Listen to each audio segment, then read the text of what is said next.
할렐루야. 오늘도 우리 주님의 은혜의 날입니다. 이 시간 마음을 정돈하시고 묵도하심으로 2021년 1월 17일 주일 예배 하나님 앞에 드립니다. 묵도합니다.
여호와 우리 주여, 주의 이름이 온 땅에 어찌 그리 아름다운지요. 주의 대적으로 말미암아 어린 아이들과 젖먹이들의 입으로 권능을 세우심이요.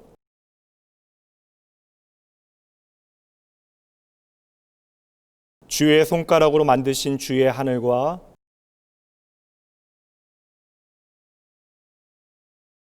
사람이 무엇이기에 주께서 그를 생각하시며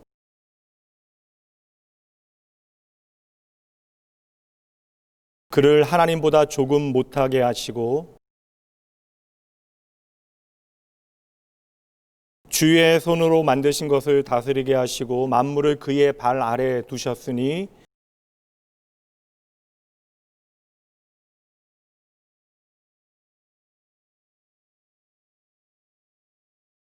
다 같이 읽습니다. 여호와 우리 주여, 주의 이름이 온 땅에 어찌 그리 아름다운지요.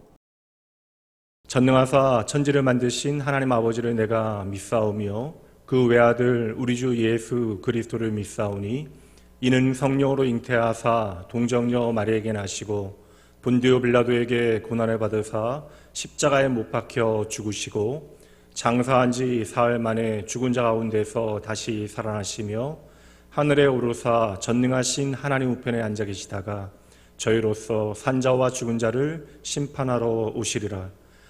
성령을 믿사오며 거룩한 공예와 성도가 서로 교통하는 것과 죄를 사하여 주시는 것과 몸이 다시 사는 것과 영원히 사는 것을 믿사옵나이다. 아멘.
은혜가 풍성하신 하나님 아버지 감사합니다.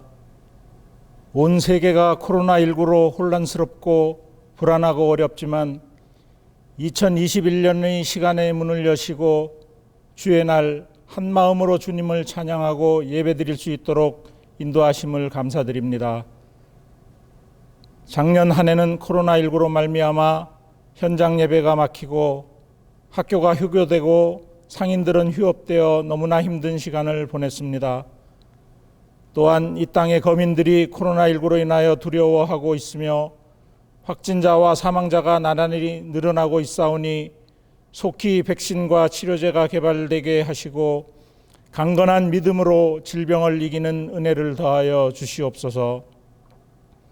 그리하여 2021년은 모든 질병과 환우로부터 해방되게 하여 주시고 메마른 대지를 적시는 단비처럼 하늘의 문을 여시어 우리들 마음에 성령의 단비를 부어 주시옵소서.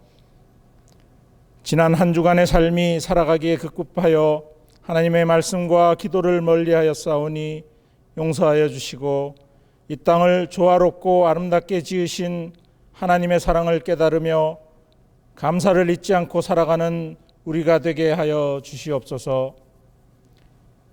2021년 새로운 시작이 오니 우리 안에 욕심을 다 버리게 하시고 상한 심령 위에 기쁨과 감사가 넘치게 하여 주시고 새 마음, 새 결단, 새 서원을 더하여 주셔서 주님 주시는 풍성한 은혜가 넘치는 한 해가 되게 하여 주시옵소서.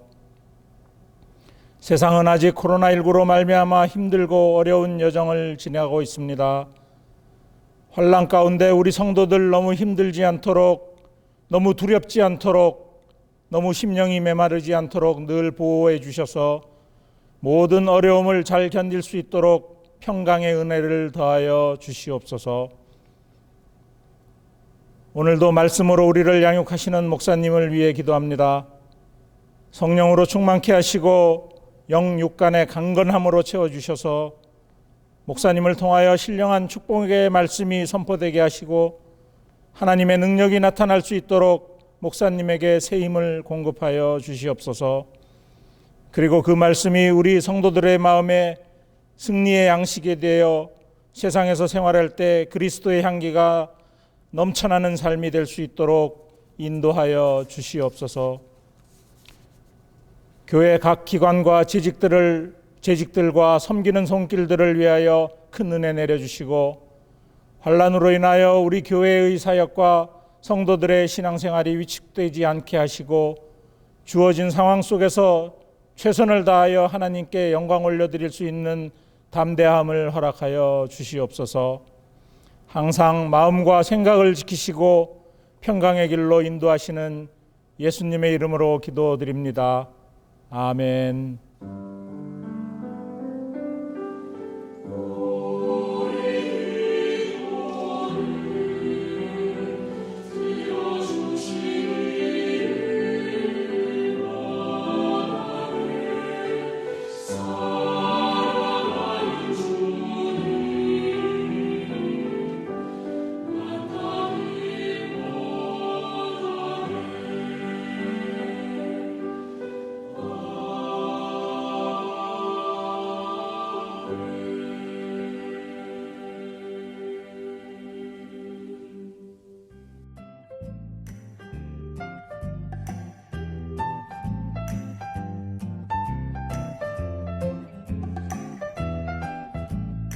2021년 1월 셋째 주 주일 낙원교회 교회 소식입니다.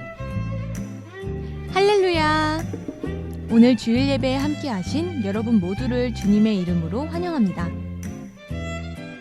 2021년 낙원교회 교회 표어는 우리는 신실하신 하나님을 믿습니다입니다.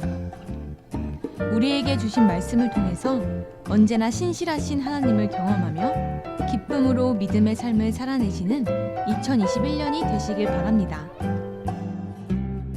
유튜브 낙원교회 채널에 구독과 알림 설정을 하시면 예배 시간에 맞춰서 알림을 받으실 수 있습니다. 낙원교회 홈페이지를 통해서 연말정산을 신청하실 수 있습니다. 홈페이지에 접속하시어 팝업 창에 연말정산 신청을 클릭하시면 연결됩니다. 2021년의 첫 번째 설교 주제, 걱정 말아요 그대여 란 주제로 말씀이 선포됩니다. 오늘 우리에게 주시는 하나님의 말씀입니다. 창세기 1장 26절 말씀입니다.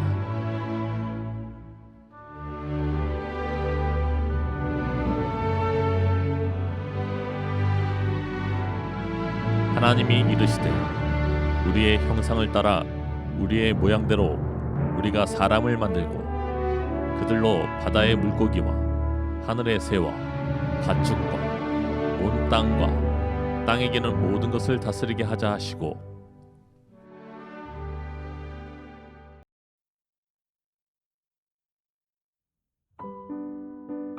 어제 새롭게 발표된 방역 지침에 따라 24일 주일 예배부터 예배 좌석 10%에 한해 현장 예배를 재개하도록 합니다.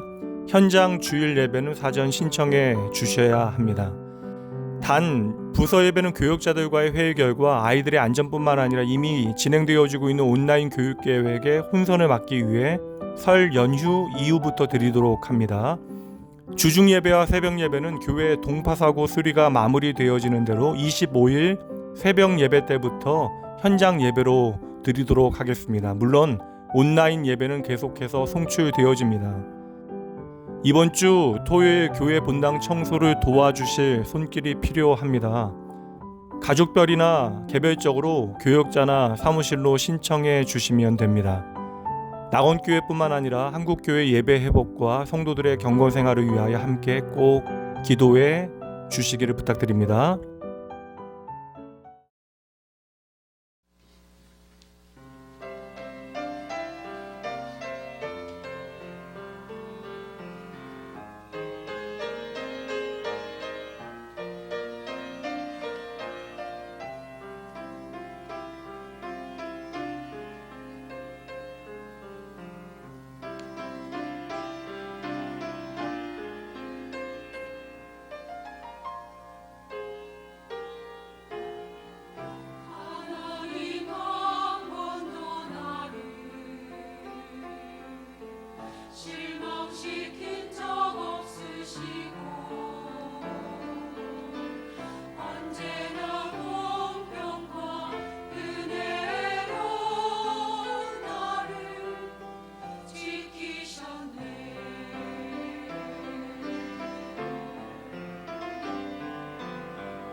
할렐루야. 오늘도 변함없이 참 좋으신 하나님, 그 신실하신 하나님 예배하기 위하여 그 좋으신 하나님 앞으로 나아오신 여러분 모두를 주님의 이름으로 환영하며 축복합니다.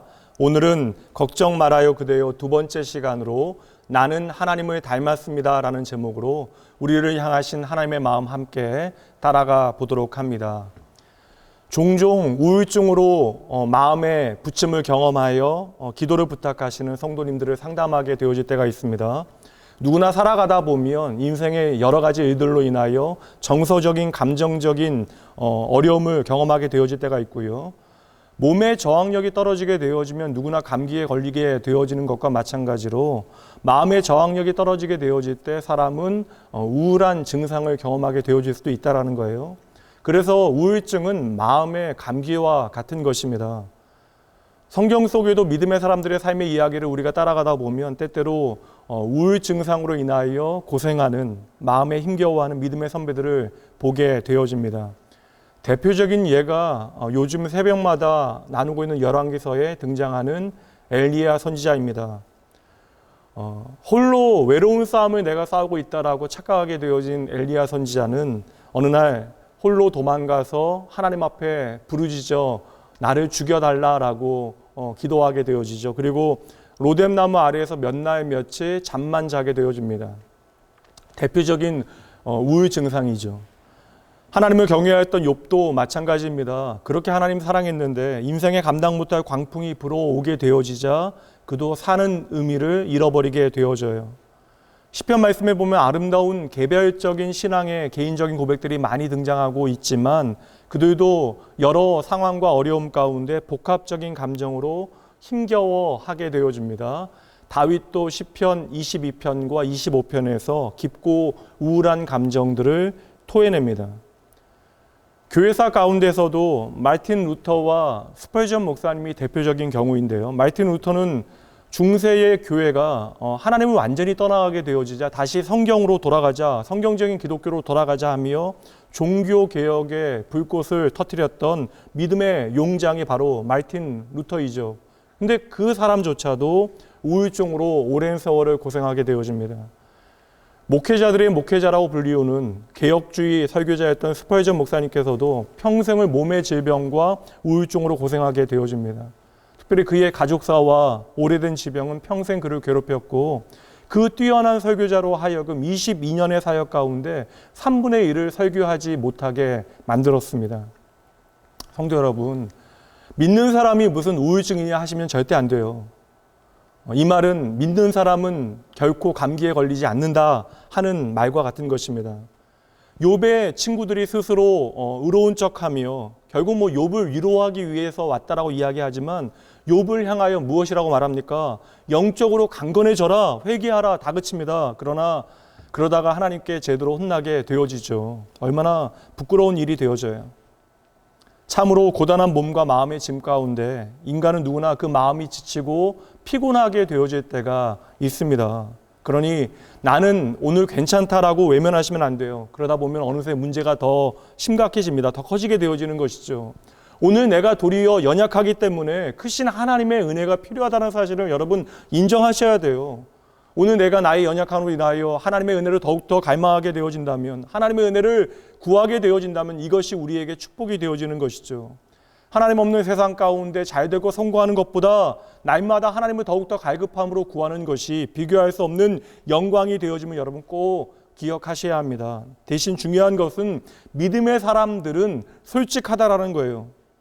엘리야와 욥 그리고 다윗도 나의 영적인 침체와 우울증을 하나님 앞에 있는 그대로 다 아뢰입니다. 마틴 루터와 스펄전 목사님도 자신의 우울증에 관련된 경험과 대처 방법들을 기록하고 목회자들과 성도들과 함께 나눔으로써 영적인 유익과 감동을 우리에게 주죠.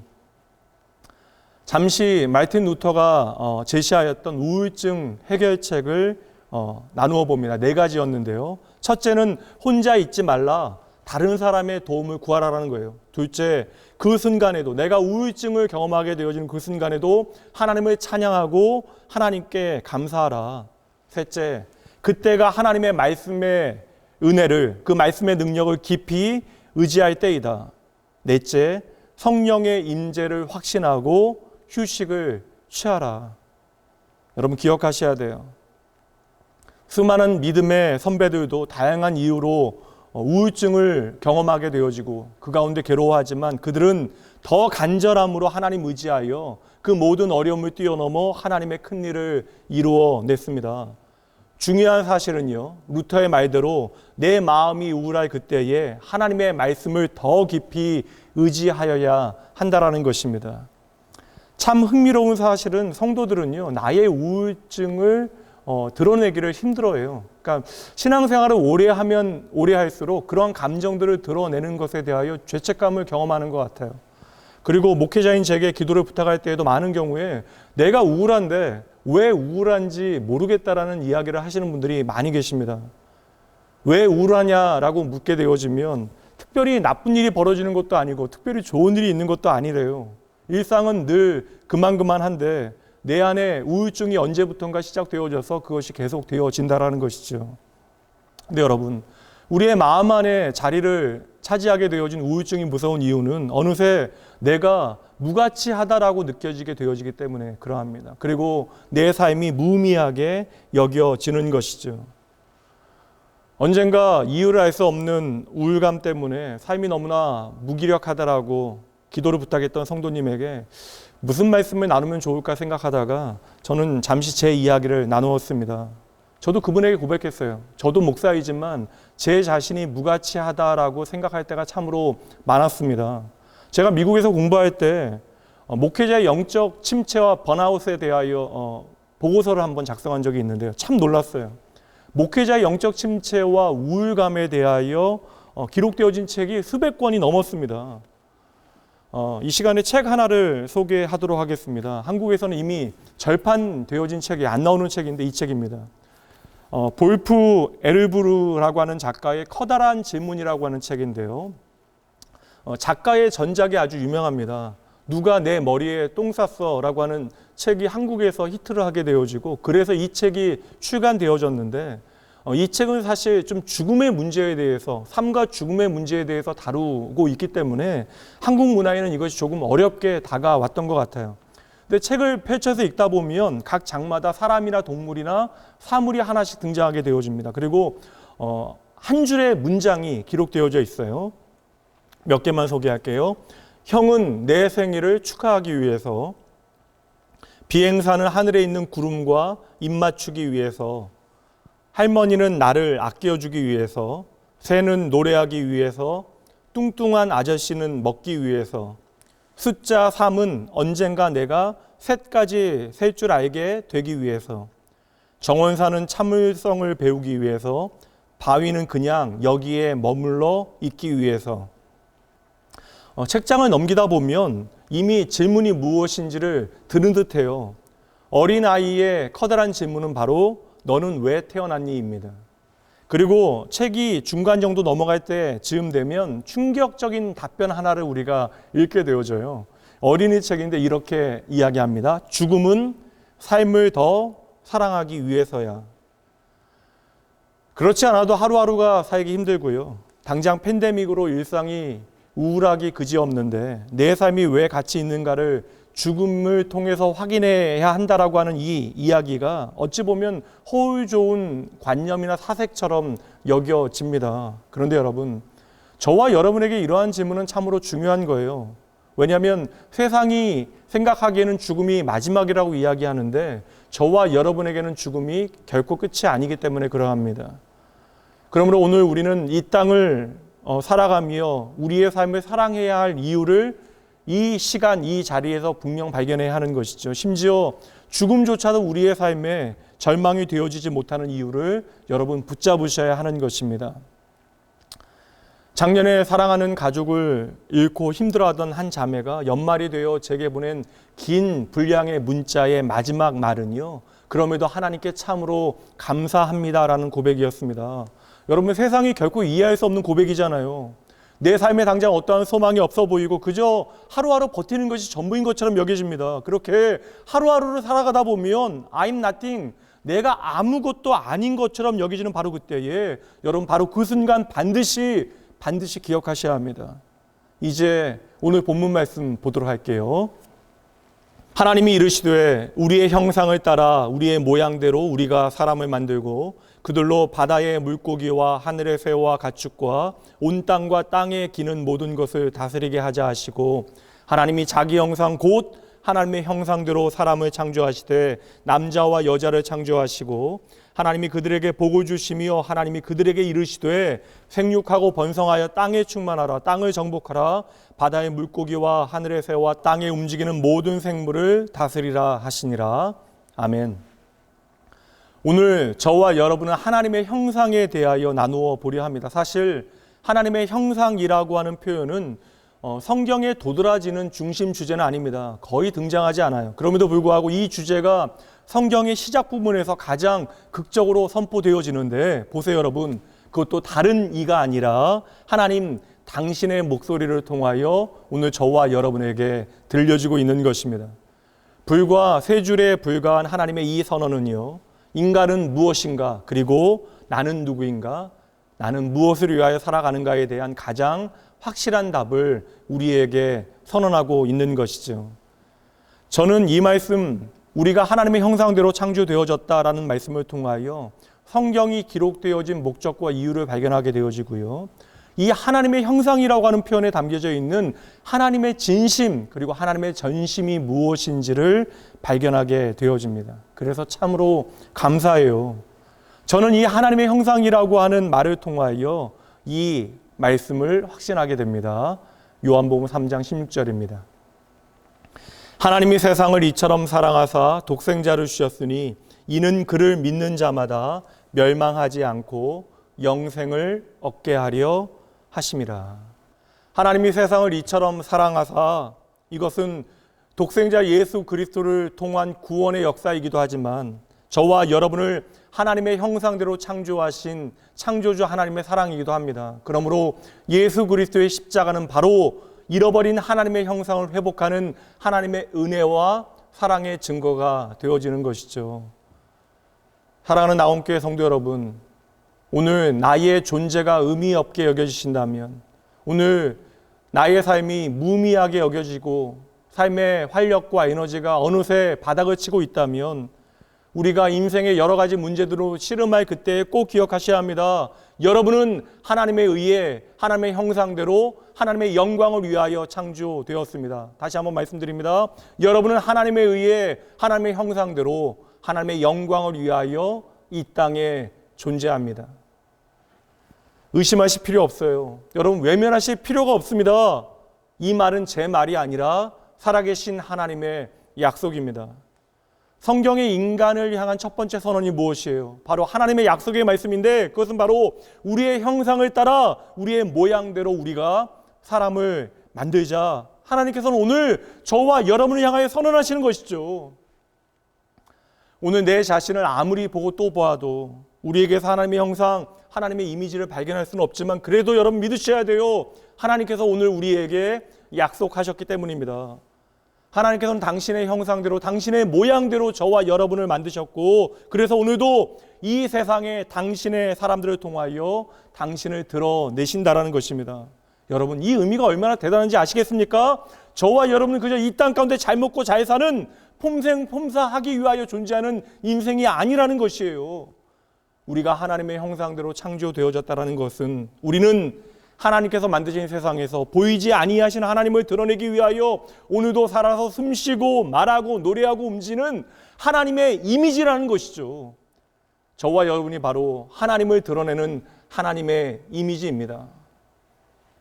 기억하세요, 여러분. 하나님께서 저와 여러분을 만드셨습니다.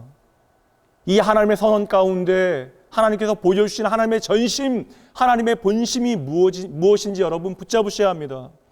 하나님께서는 저와 여러분 말고는 이 땅에 그 어떤 것도 하나님의 형상대로 만들지 아니하셨습니다. 하나님께서 당신의 뜻대로 당신의 형상을 따라 강과 바다를 만드시거나 당신의 모양대로 사자와 양을 만드신 것이 아니래요. 이 세상에 존재하는 모든 것은 하나님의 영광을 드러내고 있지만, 그러나 그 어떤 것도 하나님의 형상대로 지음받지는 못했습니다. 그런데 믿을 수 없지만 저와 여러분이 바로 하나님의 형상, 하나님의 모양대로 창조되어졌다는 것이죠. 이 시대는 진화론을 근거로 한 문명과 과학을 신봉하는 세대입니다. 누군가의 말대로 이 시대의 제사장은 과학자처럼 보여집니다. 현대 문명과 과학은 정말 놀라운 엄청난 결과물들을 만들어내고 있습니다. 그러나 여러분, 우리의 인생에 정말 중요한 것들을 하나하나 헤아려 보시죠. 사랑과 은혜, 지혜와 모든 관계와 서로를 향한 환대함, 그리고 영혼을 사모하는 마음, 이 모든 것들은 결코 이 세상의 과학과 문명 안에서 발견할 수 없는 것들. 그런 여러분 꼭 기억하셔야 돼요. 거룩하신 하나님, 살아계신 하나님의 그 지문은 바로 저와 여러분 안에 찍혀 있음을 이 시간 기억하셔야 합니다. 한번 따라해 보시죠. 우리는 하나님의 형상을 따라 하나님의 모양대로 창조되었다. 아멘. 다시 한번요. 우리는 하나님의 형상을 따라 하나님의 모양대로 창조되었다. 아멘. 성도 여러분, 이 놀라운 하나님의 선언, 이 놀라운 하나님의 약속을 마음에 되새겨 보셔야 합니다. 그리고 이것이 바로 오늘 저와 여러분의 첫 번째 정체성이 되어질 수 있도록 여러분 이 말씀 붙잡으셔야 돼요. 저와 여러분이 하나님의 형상대로 창조되어졌다라고 하는 것은 바로 내가 하나님을 닮았다라는 것입니다. 인간의 존재 자체가 하나님의 존재의 투영으로 내가 하나님의 닮은 꼴로 창조되어졌다라는 거예요. 이것의 의미는 바로 이 땅의 유일한 인간만이 하나님과 가장 가까운 관계라는 것입니다. 아버지가 아들을 보면서 이 녀석은 나를 꼭 빼다 닮았다라고 이야기할 때에는 그것은 아버지의 외모나 성격이나 기질이나 습관을 닮았다라는 의미를 뛰어넘어서 그 아버지와 아들 둘 사이가 얼마나 가까운 관계인가를 강하게 표현하는 것입니다. 그러니 여러분, 하나님께서 친히 우리에게 선언하신 대로 우리가 하나님의 형상대로 창조되어졌다라는 하나님의 말씀은 우리가 바로 하나님과 뗄래야 뗄 수 없는 가까운 관계라고 하는 사실을 하나님께서 친히 선언하시는 것입니다. 말씀 한 구절 보도록 할게요. 창세기 5장 3절입니다. 아담은 130세에 자기의 모양 곧 자기의 형상과 같은 아들을 낳아 이름을 셋이라 하였고, 하나님의 구원의 역사가 어떻게 인간의 실패에도 불구하고 이어지는가를 보여주는 말씀이긴 한데, 이 말씀을 읽으면서 우리는 자연스럽게 본문에 나오는 하나님의 형상을 떠올리게 되어집니다. 자녀가 아버지의 형상과 모양을 가진 것이 바로 하나님의 창조의 섭리라고 이야기한다면, 저와 여러분은 하나님께서 우리가 하나님의 형상, 하나님의 모양대로 창조되어졌다라고 말씀하셨으니까 우리는 누구를 닮아야 돼요? 하나님 당신을 닮아야 한다라는 것이죠. 이제 스스로 하나님을 떠나 죄 가운데 빠진, 그래하여 타락한 인간 세상 가운데 홀로 살아가게 되어진 인간에게 그 어떤 소망이 없는 것처럼 보여지지만, 여러분 보세요. 그럼에도 불구하고 너희는 나를 닮았다 하시는 하나님의 약속과 부르심이 계속되어지고 있다는 것입니다. 하나님의 형상대로 창조되어졌다라고 하는 약속은 예외가 없는 것이에요. 모든 남자와 모든 여자, 태어났거나 아직 태어나지 않은 그러한 존재, 부자거나 가난하거나 내가 도시에 살건 시골에 살건 누구나 하나님의 형상을 닮아 하나님의 형상대로 창조되어졌습니다. 많은 사람들이 이 진리를 외면하고 숨기고 인정하지 않고 살아가지만, 그럼에도 불구하고 우리가 어떻게 반응하는가와는 상관없이 모든 사람은 하나님의 형상대로 창조되어진 것이에요. 여기서 창세기에 나오는 하나님의 형상에 대한 마지막 말씀을 보도록 할게요. 9장 6절 말씀입니다. 다른 사람의 피를 흘리면 그 사람도 피를 흘릴 것이니 이는 하나님이 자기 형상대로 사람을 지으셨음이니라. 아멘. 여기서 바로 기독교적 휴머니즘이 가능해지는 것입니다. 인간의 존엄성이 어디서부터 나온다라고 성경은 선언하고 있어요. 인간의 존엄성은요, 그 정체성은 바로 하나님의 형상으로부터 나오는 것입니다. 그래서 모든 생명 안에는 하나님의 형상이라고 하는 가치가 담겨져 있는 것입니다. 그러므로 한 사람 안에 담긴 하나님의 형상을 무시하는 것은 결국 하나님을 무시하는 큰 죄악이 되어지는 것이죠. 이 진리 가운데 일치와 용납과 화해와 하나 되어짐이 시작되어져야 하는 것입니다. 성도 여러분, 성경의 선언은 분명합니다. 우리가 많은 면에서 하나님을 닮았다라는 것입니다. 근데 문제는 뭐예요? 우리가 도통 우리 자신을 살펴봐도 하나님의 형상이 보이지 않는다라는 것입니다. 여러분 보이십니까? 우리 안에 하나님의 형상이 안 보이고 함께하는 사람들 안에 하나님의 형상을 우리가 제대로 발견하지 못하니까 우리는 그렇게 쉽게 누군가를 미워하고 싫어하고 마음에서 지워내는 것입니다. 그리고 스스로도 내 자신을 미워할 때가 있다는 것이죠. 성경은 그 분명한 이유를 우리에게 설명해 줍니다. 우리가 스스로 하나님을 떠나 내가 주인 되어 살아가겠다 선언한 그 사건, 바로 하나님 앞에 저지른 그 죄가 우리 안에 하나님의 형상을 뒤틀어지게 만들어 버린 것입니다. 내 안에 하나님의 형상을 비추어내는 거울이 죄로 인하여 깨어지게 되어진 것이죠. 그래서 하나님을 닮은 거룩함이 더러워진 것이에요. 우리의 신실함이 깨어진 것입니다. 하나님 닮은 우리의 지성도 어리석은 생각들로 오염되어져서 이제는 우리가 하나님이 아니라 하나님을 따라 살아가는 것이 아니라 내 자신을 높이는 방법으로 우리는 이 세상 가운데 살아남으려 애쓰게 되어진 것이죠. 그래서 여러분, 자기 만족과 자기 위안, 자기 이유가 왜 위험한지를 보셔야 합니다. 정말 맞는 말이잖아요. 이제는 우리 안에 그 어떤 선한 것을 우리가 도통 찾을 수 없게 되어진 거예요. 로마서 7장 18절과 19절 말씀. 내 속 곧 내 육신의 선한 것이 거하지 아니하는 줄을 아노니 원함은 내게 있으나 선을 행하는 것이 없노라. 내가 원하는 바 선은 행하지 아니하고 도리어 원하지 아니하는 바 악을 행하는도다. 여러분, 내 안에 하나님 닮은 그 하나님의 형상이 깨어졌대요. 로마서 3장 23절. 그래서 모든 사람이 죄를 범하였음에 하나님의 영광에 이르지 못하더니. 여러분, 부모인 우리가 때때로 자녀들이 내 마음 알아주지 않고 속썩이고 가슴 문드러지게 만들 그때에 이야기하곤 하잖아요. 쟤는 도대체 누굴 닮아서 저러니? 이미 여러분 답을 아시잖아요. 누굴 닮아서 그러겠습니까? 닮면서도 너무나 마음이 상하니 나 닮은 것을 부정해 보는 것이죠. 그러나 여러분, 하나님은 단 한순간이라도 당신의 약속을 철회하시거나 너 때문에 나의 계획이 바뀌어졌다라고 말씀하시지 않는다고요. 우리를 바라보시면서 넌 도대체 누굴 닮아서 그러니? 라고 외면하지 아니하신다고요. 성경의 모든 말씀은 우리에게 무엇을 비춰주고 있습니까? 성경은 바로 우리를 하나님의 형상대로 회복하시기 위하여 하나님께서 행하시는 일들을 하나하나 차근차근 점진적으로 우리에게 설명해 주고 있는 것입니다. 제 아무리 우리가 때가 타고 더러워졌다 할지라도 저와 여러분은 이미 하나님의 형상대로 창조되어졌다고요. 그래서 하나님은 우리의 죄로 인하여 얼룩진 우리의 존재 안에 다시 하나님의 형상을 회복하시기 위하여, 하나님의 형상이 보이도록 하시기 위하여 저와 여러분의 삶 가운데 하나님 아닌 것들에 대한 모든 죄의 더러운 얼룩들을 오늘도 지워내고 계시는 것입니다. 성경 전체에 드러나고 있는 하나님의 목표는 아주 분명해요. 하나님의 형상, 하나님의 형상대로 창조되어진 저와 여러분을 다시 회복하시겠다는 것입니다. 이 진리를 바울 사도는 이렇게 설명합니다. 골로새서 3장 9절 말씀으로 가봅니다. 너희가 서로 거짓말을 하지 말라. 옛사람과 그 행위를 벗어버리고 새 사람을 입었으니 이는 자기를 창조하신 이의 형상을 따라 지식에까지 새롭게 하심을 입은 자니라. 이것이 바로 거듭남의 의미가 되어지는 거예요. 말씀 한 구절 더 봅니다. 고린도후서 3장 18절입니다. 우리가 다 수건을 벗은 얼굴로 거울을 보는 것 같이 주의 영광을 보매 그와 같은 형상으로 변화되어 영광에서 영광에 이르니 곧 주의 영으로 말미암음이니라. 아멘.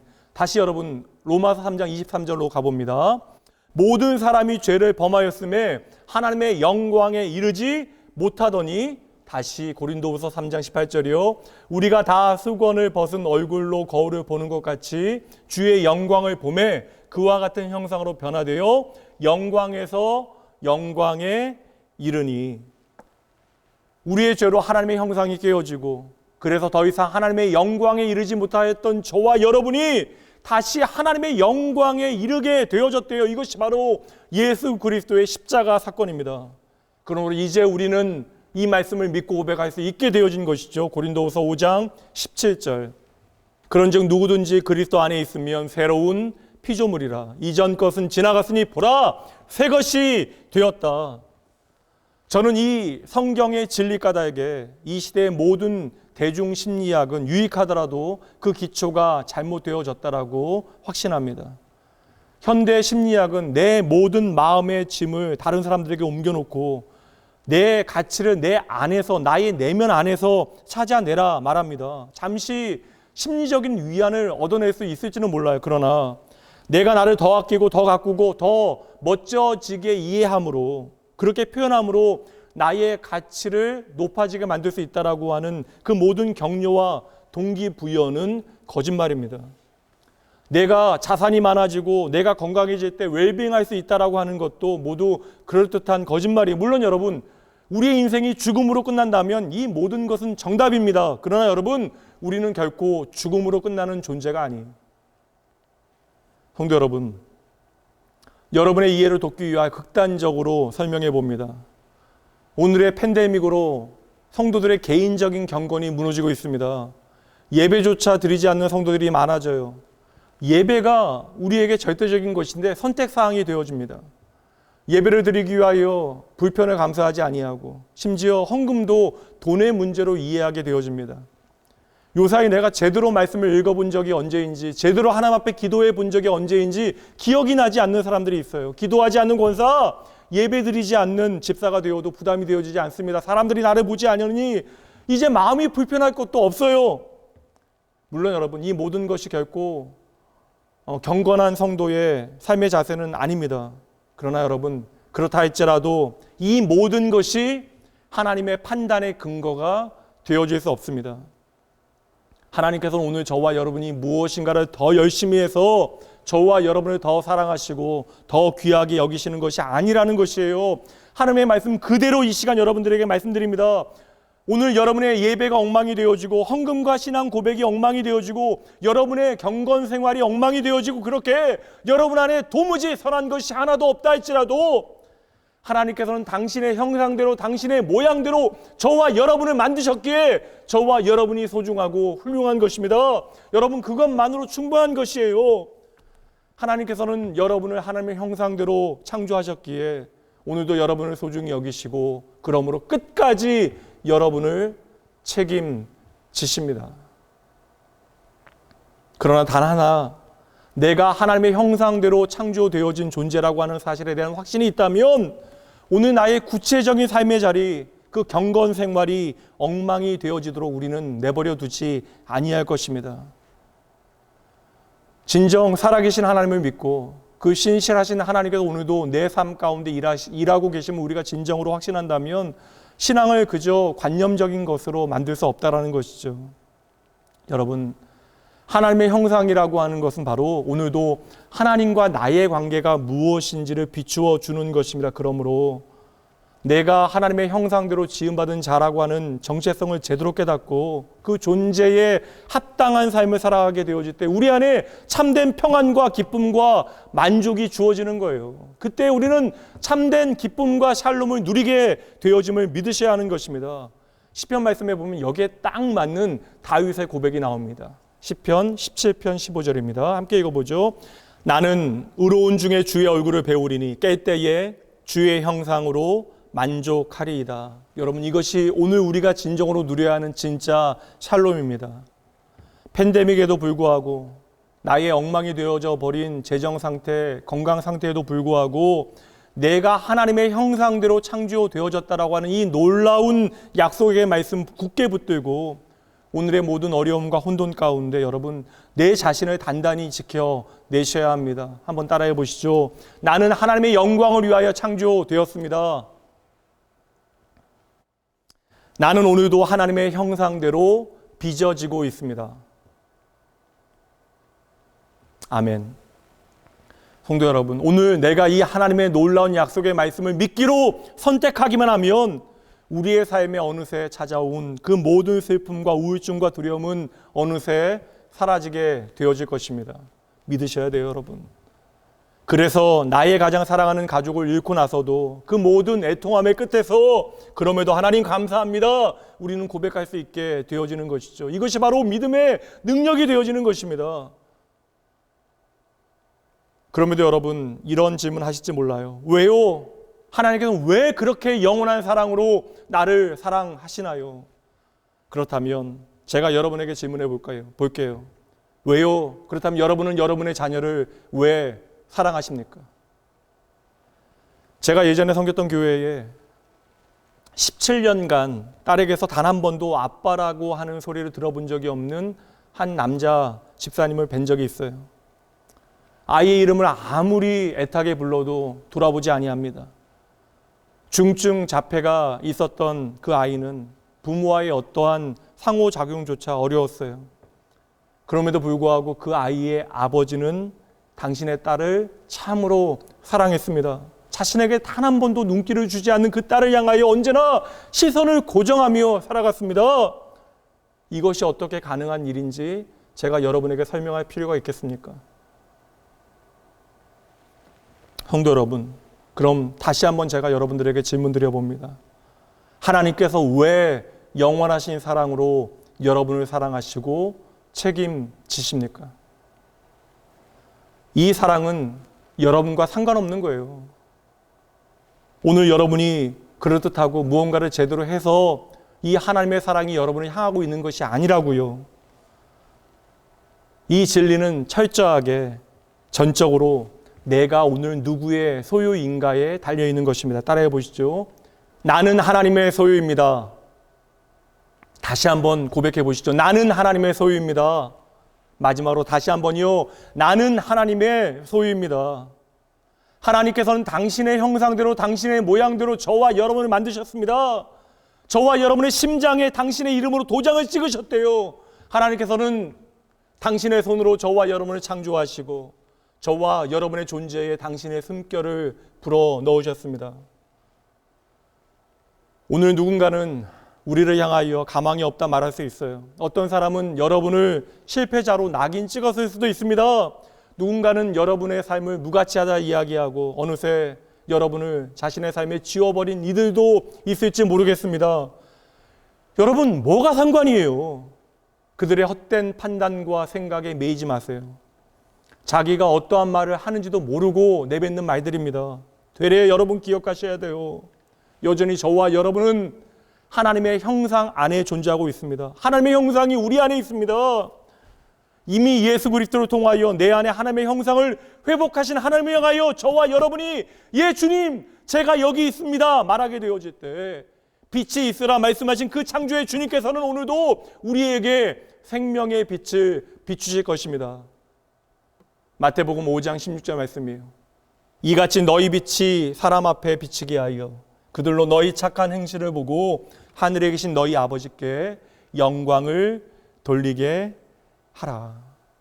이 예수님의 말씀이 바로 창세기에 우리의 모양대로 우리의 형상대로 사람을 만들자 하셨던 하나님의 말씀인 것이에요. 여러분 믿으셔야 합니다. 예수님을 통하여 이미 우리 안에 하나님의 형상이 회복되어졌습니다. 그러므로 우리가 하나님의 그 은혜와 사랑에 집중하게 되어질 때 하나님의 형상은 오늘도 우리 안에서 날마다 자라게 되어지는 것이죠. 언제까지요? 주님 다시 우리에게 오실 때까지요. 물론 오늘 저와 여러분은 온전하지 않아요. 많은 부분에서 엉망입니다. 그러나 하나님께서는 여러분을 끝까지 책임지시고 여러분을 온전하게 만들어 가실 것이에요. 그러므로 우리가 할 일은 우리의 인생의 주도권을 내가 끝까지 붙잡아 놓지 아니하고 그 인생의 주도권을 하나님 앞에 맡겨 드려야 하는 것입니다.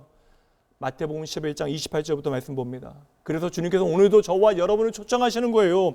수고하고 무거운 짐진 자들아 다 내게로 오라. 내가 너희를 쉬게 하리라. 나는 마음이 온유하고 겸손하니 나의 멍에를 메고 내게 배우라. 여러분 이 역설을 잘 이해하셔야 돼요. 내가 너희를 쉬게 하리라 말씀하시면서 왜 우리에게 멍에를 지우시는지 그리하면 너희 마음이 쉼을 얻게 되리니. 아멘. 30절 이는 내 멍에는 쉽고 내 짐은 가벼움이라. 이제 저와 여러분은 주님의 소유입니다. 주님께서는 당신의 소유를 끝까지 책임지실 것이에요. 다시 말씀드립니다. 저와 여러분을 향한 주님의 사랑은 우리에 의하여 좌지우지 되어질 수 없다라는 거예요. 하나님께서 저와 여러분을 하나님의 형상대로 창조하셨으니 그 창조의 목적을 반드시 이루실 것입니다. 그래서 그 하나님은 신실하신 하나님. 그래서 우리는 오늘도 아무 걱정할 필요가 없는 것이죠. 그리고 오늘 저와 여러분은 부족하지만 하나님의 자존심이 되어지는 것입니다. 오늘 우리의 가장 확실한 분명한 정체성이 무엇입니까? 나를 이 땅에 존재하게 한 분은 육신의 부모님들이지만 우리가 잉태되어지기도 전에 우리는 이미 하나님에 의하여 잉태되어진 자들입니다. 에베소서 1장 말씀으로 가볼게요. 곧 창세 전에 그리스도 안에서 우리를 택하사 우리로 사랑 안에서 그 앞에 거룩하고 흠이 없게 하시려고 그 깊으신 뜻대로 우리를 예정하사 예수 그리스도로 말미암아 자기의 아들들이 되게 하셨으니, 정말 버릴 말씀 하나도 없잖아요. 6절. 이는 그가 사랑하시는 자 안에서 우리에게 거저 주시는 바, 그렇다면 이제는 우리는요 그의 은혜의 영광을 찬송하게 하려는 것이라.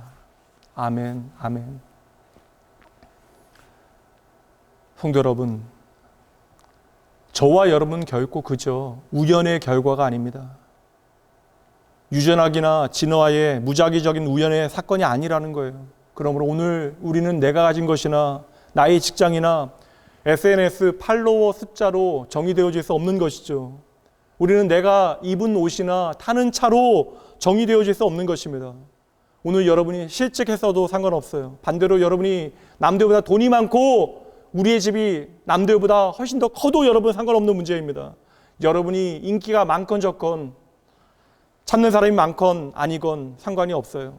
내가 좋은 대학에 다니건 아니건 여러분 상관이 없습니다.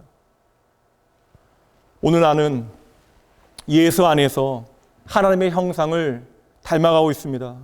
이것이 바로 여러분의 인생 이력서에 첫 번째 기록해야 할 프로필이 되어지는 거예요. 바로 이 타이밍이네요. 다시 한번 요한복음 3장 16절 함께 읽죠. 하나님이 세상을 이처럼 사랑하사 독생자를 주셨으니 이는 그를 믿는 자마다 멸망하지 않고 영생을 얻게 하려 하심이라. 하나님이 세상을 이처럼 사랑하사 독생자를 주셨으니 이는 그를 믿는 자마다 멸망치 않고 영원한 생명을 얻게 하심이라. 이 영원한 생명이 바로 하나님의 형상을 회복한 자의 삶의 결과인 것입니다. 여러분 보셔야 돼요. 저와 여러분 하나하나가 바로 예수 그리스도의 피로 산 자라는 하나님의 약속의 말씀이 되어지는 것이잖아요. 다시 말하면 하나님의 눈에 저와 여러분은 생명을 바칠 가치가 있는 자입니다. 사랑하는 나온교회 성도 여러분, 이 진리가, 이 하나님의 약속의 말씀이 여러분 진정으로 믿어지십니까? 이 약속의 말씀을 근거로 오늘 내 자신을 바라볼 수 있으시겠어요? 여러분, 이 말씀을 통하여 이 진리를 기준으로 나 아닌 다른 사람들을 받아들이실 수 있겠습니까?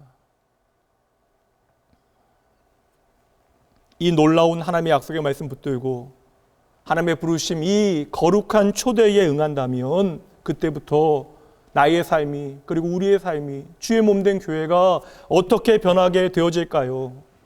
내 안에 하나님과 허락하신, 회복하신 그 하나님의 형상 보며 하나님 앞에서 나를 이제 하나님의 사람으로 받아들이고 타인 안에 존재하는 하나님의 형상을 바라보며 그를 용납하고 받아들이고 사랑하게 되어질 때 우리 안에 감당치 못할 무미함과 우울감, 무가치함이 계속되어질까요? 오늘날 미움과 반목과 시기와 불화가 과연 우리 가운데 당연한 일이 되어지겠습니까? 여러분, 감정과 경험과 상황이 아니라 하나님의 약속의 말씀을 통하여 똑똑히 여러분 자신과 이 세상을 바라보세요. 저는 하나님의 약속의 말씀을 통하여 여러분의 존재와 이 땅을 향하신 하나님의 마음을 지금 나누고 있는 것입니다. 여러분, 하나님께서 말씀하십니다. 하나님께서 저와 여러분을 창조하셨으니 끝까지 책임지시겠대요. 이 하나님의 형상이 오늘 저와 여러분의 첫 번째 정체성이 되어진다면 이제 우리도 조금은 더 자라나야 하지 아니하겠습니까? 어린아이가 아빠에게 계속해서 날마다 키를 재보자고 이야기하잖아요. 왜 그래요, 여러분? 아빠에게 왜 키를 재보자고 계속해서 이야기합니까? 내가 키가 자라는 것을 부모가 기뻐한다는 사실을 아이들도 알고 있는 거예요. 그래서 자꾸 자랑하며 키를 재보라고 재촉하는 것처럼 이제 저와 여러분도 하나님 아버지를 향하여 하나님 나 좀 보세요. 제가 이만큼 자랐습니다 해야 하지 아니하겠습니까? 여러분 하나님을 향하여 하나님 저 좀 보세요 할 수 있는 것이 얼마나 놀라운 축복인가를 기억해내셔야 돼요. 그리고 세상을 향하여 하나님을 보라라고 여러분의 삶을 통하여 증명할 수 있는 것이 얼마나 놀라운 일인가를 여러분 아셔야 합니다. 세상이 우리 자신이 아니라 창조주 하나님의 형상을 바라볼 수 있도록 날마다 하나님의 약속 붙들고 자라나고 또 자라나셔야 합니다. 이것이 바로 오늘 저와 여러분을 향한 하나님의 약속입니다.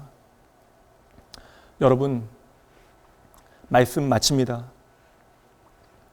오늘 이 예배 마치고 또 내일이 되어지면 또 어떠한 사건과 사람들 앞에서 우리의 마음이 녹아지고 우울해질 수도 있을 것이에요. 그러나 여러분, 그 모든 우울감, 무기력함 던져버리고 나를 향하신 하나님의 약속의 말씀 붙들고 나를 통하여 이루실 하나님의 큰 일을 기대하며 하루하루 믿음으로 살아가셔야 합니다. 하나님은 반드시 저와 여러분을 하나님의 형상대로 회복하실 것입니다. 오늘 말씀은 이 약속의 말씀으로 마무리하려 해요. 하늘 아버지의 진심입니다. 마태복음 6장 25절과 26절 말씀. 그러므로 내가 너희에게 이르노니 목숨을 위하여 무엇을 먹을까 무엇을 마실까 몸을 위하여 무엇을 입을까 염려하지 말라. 목숨이 음식보다 중하지 아니하며 몸이 의복보다 중하지 아니하냐. 공중의 새를 보라. 심지도 않고 거두지도 않고 창고에 모아 들이지도 아니하되 너희 하늘 아버지께서 기르시나니 너희는 이것들보다 귀하지 아니하냐. 너희는 이것들보다 귀하지 아니하냐. 여러분, 하나님의 음성 들리십니까? 너희는 세상의 그 무엇보다 내게 소중하다. 기도하시죠.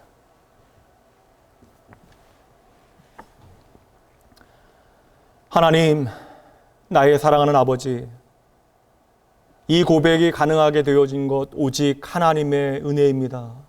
아버지, 오늘도 말씀을 통하여 하나님의 마음 보여주심이 참으로 감사합니다. 오늘도 우리가 하나님의 임재 앞에서 하나님을 예배하며 말씀 앞으로 나아갈 수 있는 것이 얼마나 놀라운 은혜인가를 저희들 깨달아 알게 하여 주시옵소서. 그 어떤 순간도 그리하여 낙원의 모든 권속들로 하여금 하나님 앞에 예배하는 것이 무매해지지 아니하도록 주여 이들의 마음과 생각을 붙들어 주시옵소서. 아버지, 어느새 세상을 살아가다 보니 세상의 가격표가 저희의 전부가 되어졌습니다. 그 세상의 가치로, 그 세상의 경험으로 내 자신을 바라보다 보니 어느새 내가 의미 없는 인생처럼 떨어지는 참새처럼 여겨집니다.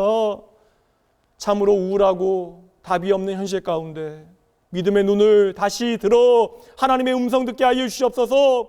내가 나의 형상대로 너를 만들었다 하시는 하나님의 약속 붙들게 하여 주시옵소서.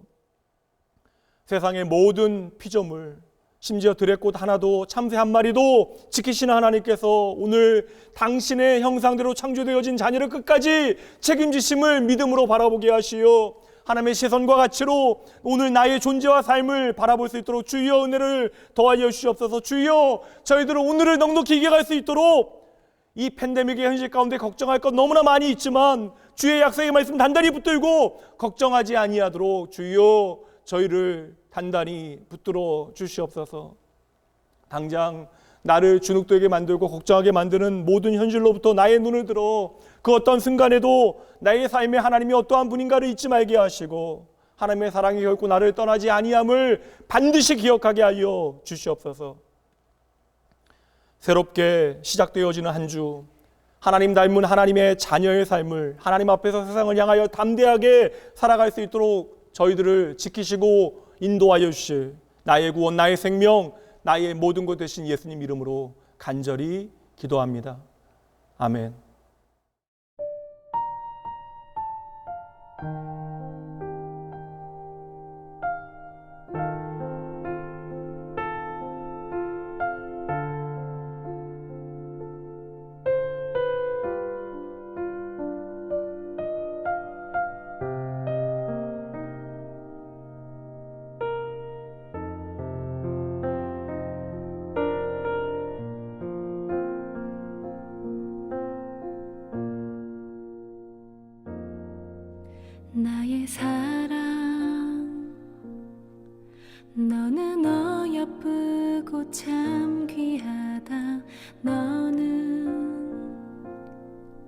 보석보다 귀하다.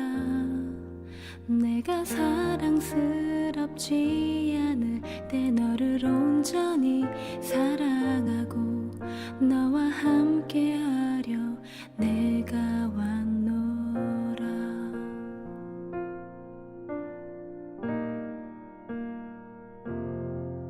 주의 사랑, 이 사랑은 결코 변치 않아. 모든 계절 돌보시네. 푸른 마르고 꽃은 시들 나 주의 말씀은 신실해. 실수가 없으신 주만 바라라.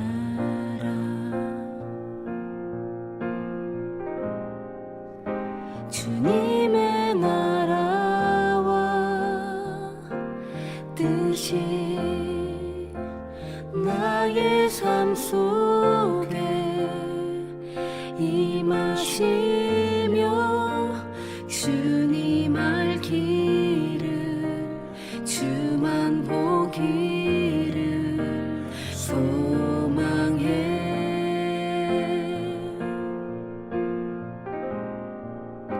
거룩히 살아갈 힘과 두려움 없는 믿음 주신 나의 하나님. 완전한 사랑 찬양해.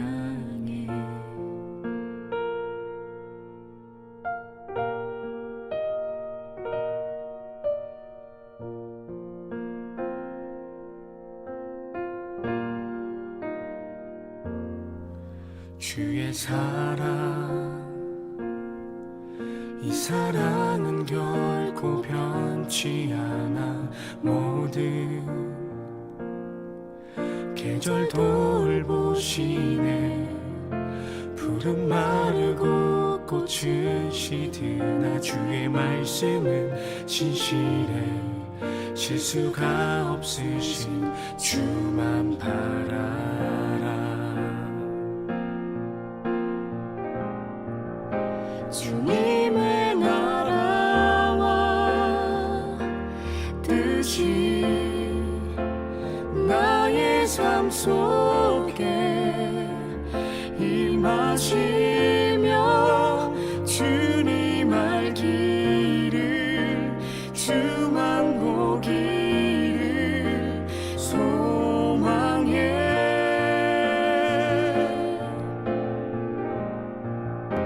거룩히 살아갈 힘과 두려움 없는 믿음 주신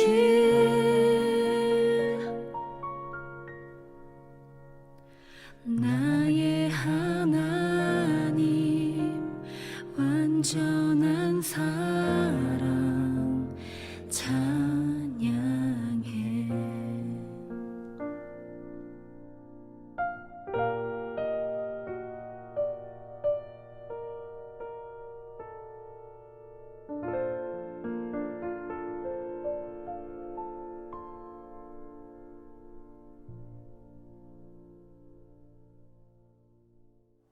아버지 하나님, 나의 전부 되신 주여, 내 삶의 유일한 소망이 여호와 하나님이심을 기억하고 이 시간 나의 존재에 합당한 믿음의 고백 하나님 앞에 올려드립니다.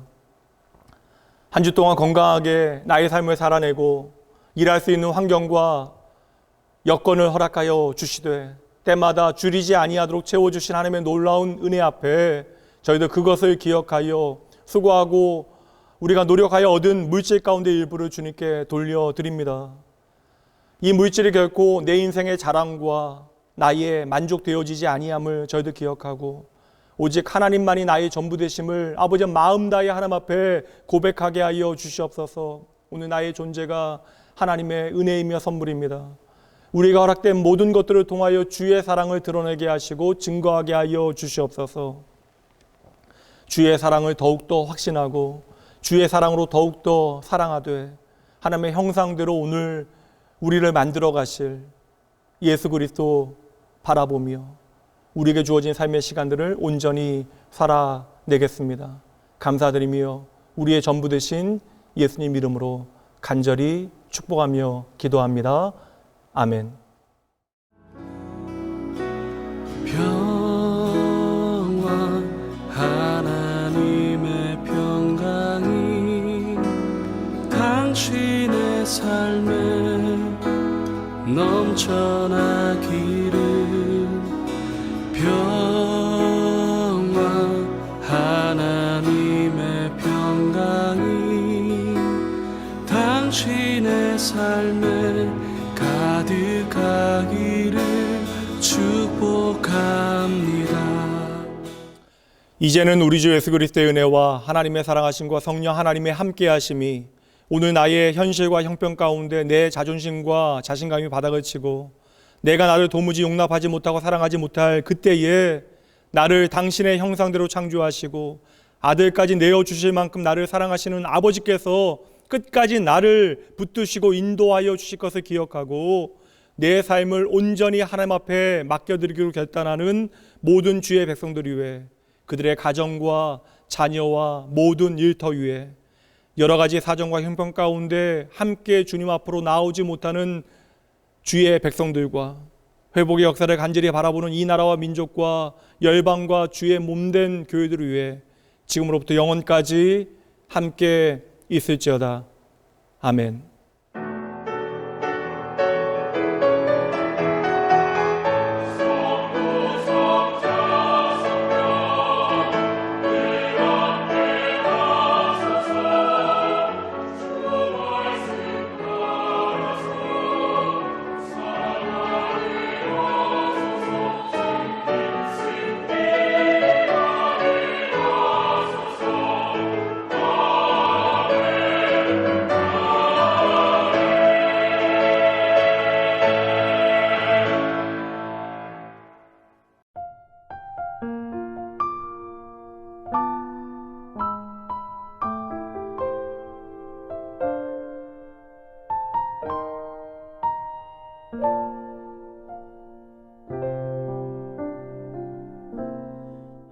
하나님은 너를 만드신 분, 너를 가장 많이 알고 계시며 하나님은 너를 만드신 분, 너를 가장 깊이 이해하신단다.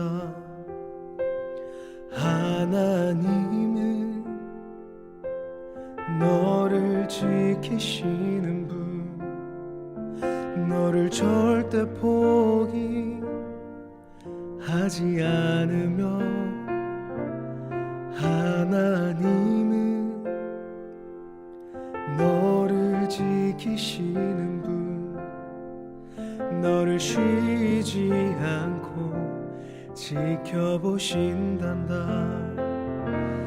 그의 생각 셀 수 없고 그의 자비 무궁하며 그의 성실 날마다 새롭고 그의 사랑 끝이 없단다.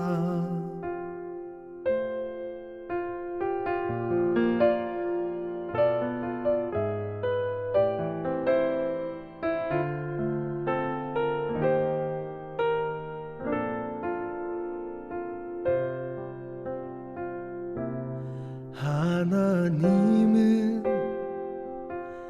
너를 지키시는 분, 너를 절대 포기하지 않으며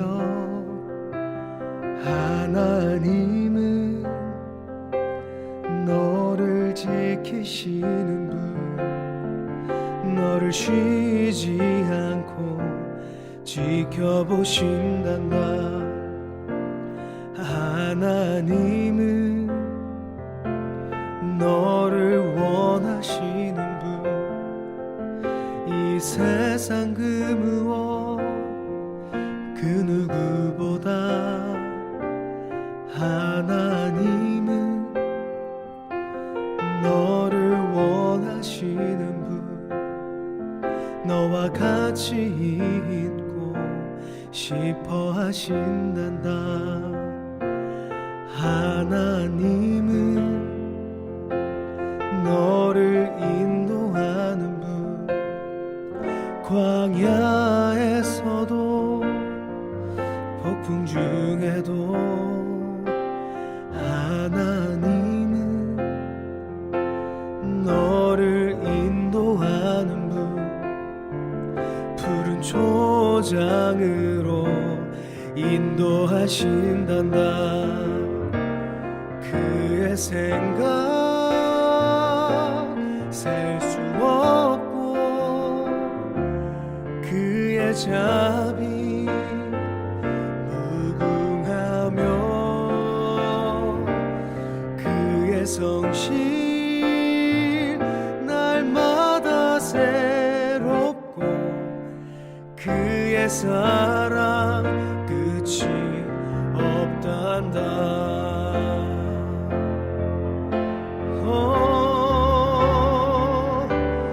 그의 생각 셀 수 없고 그의 자비 무궁하며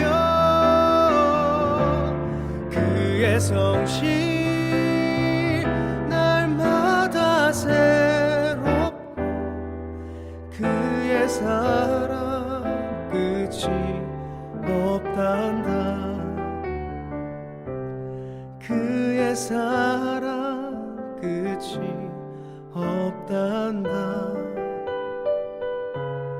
그의 사랑 끝이 없단다.